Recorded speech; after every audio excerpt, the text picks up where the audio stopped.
বিটিআরসির পক্ষ থেকে এইটুকু আপনাদেরকে আশ্বস্ত করতে পারি যে আমাদের মাননীয় প্রধানমন্ত্রী জননেত্রী শেখ হাসিনার ডিজিটাল বাংলাদেশ বিনির্মাণের পর ৪১ সাল নাগাদ যে স্মার্ট বাংলাদেশের উপকল্প আমাদের সামনে দিয়েছেন, সেটি বাস্তবায়নের জন্য আমরা প্রো পিপল এবং সিটিজেন সেন্ট্রিক আমরা সার্ভিস নিশ্চিত করতে চাই। আমাদের ডিজিটাল বাংলাদেশের এই অগ্রযাত্রায় গত ১৫ বছরে বিটিআরসির অসামান্য ভূমিকা রয়েছে।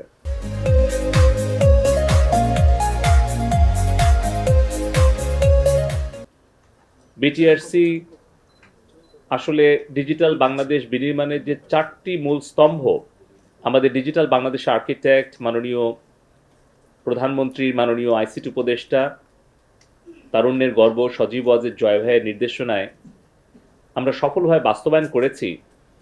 দেশের সকল মানুষের কাছে সুলভ মূল্যে নির্ভরযোগ্য ইন্টারনেট পৌঁছে দেওয়া, দেশের তরুণ ছাত্রছাত্রীদেরকে ডিজিটাল নাগরিক হিসেবে গড়ে তোলা, তাদের কর্মসংস্থানের ব্যবস্থা করা এবং ডিজিটাল সরকার ব্যবস্থা প্রতিষ্ঠার মধ্য দিয়ে জনগণের সেবা, জনগণের দোরগোড়ায় পৌঁছে দেওয়া, সময় অর্থ সাশ্রয় করা, দুর্নীতিকে কমিয়ে আনা এবং পাশাপাশি আমাদের একটি প্রযুক্তি শিল্পের বিকাশ ঘটানো।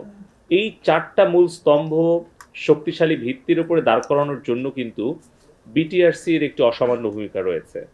এবং আমাদের জাতীয় যে রাজস্ব আহরণ, সেখানেও কিন্তু প্রায় ৭০,০০০ কোটি টাকার ওপরে আমাদের রাজস্ব আহরণে বিটিআরসি কিন্তু মূল ভূমিকা পালন করেছে। তো আমি সেই ক্ষেত্রে বিটিআরসিকে ধন্যবাদ দেই এবং আপনারা অনেকেই বলেছেন গ্রাহকদের সেবা বাড়ানোর জন্য, নাগরিকদের যে সকল দাবিগুলো সেগুলো পূরণের জন্য। যদি কয়েকটা উদাহরণ দেই, ধরুন স্বাধীন বাংলাদেশে জাতির পিতা বঙ্গবন্ধু শেখ মুজিবুর রহমান যখন ৭৩ সালে ৫ই সেপ্টেম্বর ইন্টারন্যাশনাল টেলিকমিউনিকেশন ইউনিয়নের সদস্যপদ গ্রহণের সিদ্ধান্ত গ্রহণ করেন, কতখানি দূরদর্শী একজন নেতা হলে সেই সময় এই সিদ্ধান্তটা উনি নিতে পেরেছিলেন। আবার অপরদিকে কিন্তু ১৯৭৫ সালে ১৪ জুন যখন উনি বেতবুনিয়াতে প্রথম আমাদের ভূ-উপগ্রহ কেন্দ্র স্থাপন করেন, সারা বিশ্বের সাথে আমাদের স্যাটেলাইটে বাংলাদেশকে যুক্ত করেন, সেটাও কিন্তু একটা খুব দূরদর্শী সিদ্ধান্ত ছিল।